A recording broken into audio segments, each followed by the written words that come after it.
tudo bem? Tem um texto nas Escrituras que diz assim: sem fé é impossível agradar a Deus.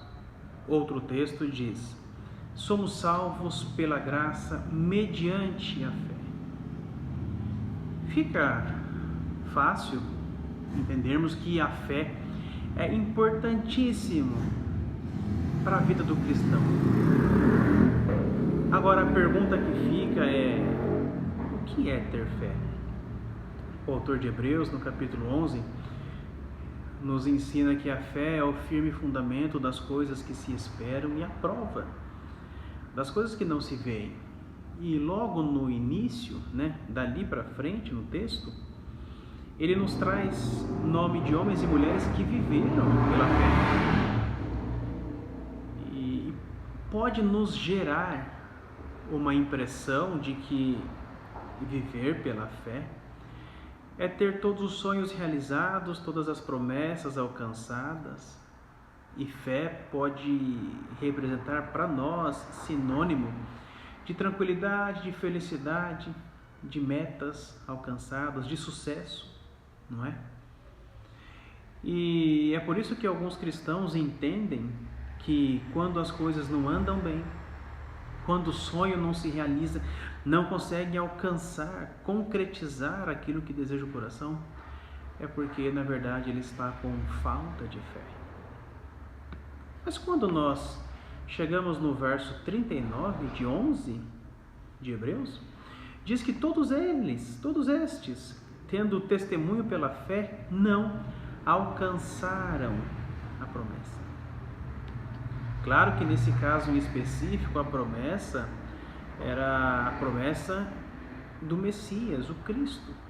E todos eles morreram antes que o nosso Senhor nascesse aqui nessa terra, pisasse nesta terra e tivesse a sua obra na cruz e a restauração, E até o verso 40 diz que Deus preparou algo melhor para nós, para que aqueles heróis da fé sem nós, não fossem aperfeiçoados. E sim, porque tanto a igreja do primeiro século ali, de Hebreus, quanto nós, somos pós esta vinda de Cristo, morte e ressurreição.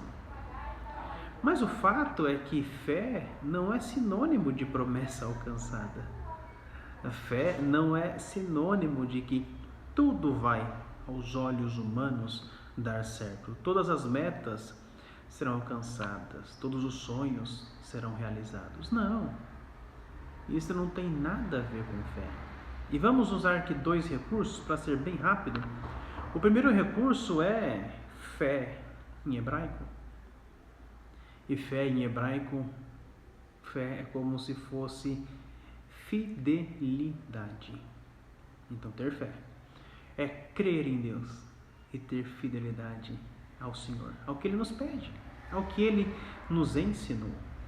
E a fé no Novo Testamento é crer em Deus, crer em Jesus, mas isto não só no campo intelectual, mas entregar a vida ao Senhor, ou seja, viver dentro do que Ele nos ensinou.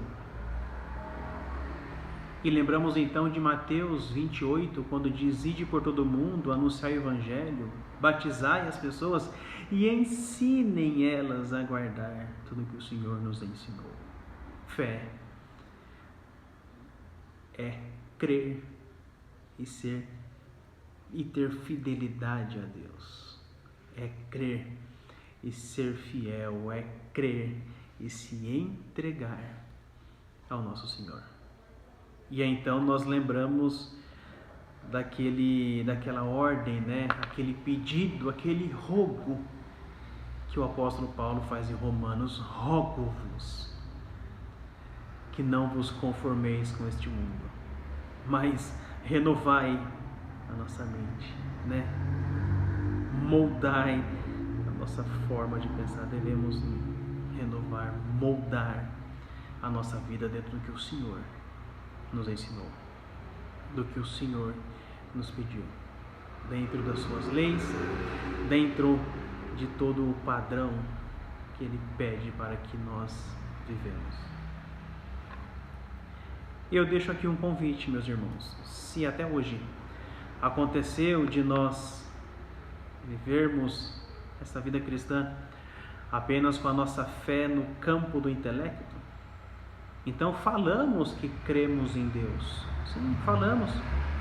Falamos em casa, falamos para os amigos, falamos na igreja onde congregamos, mas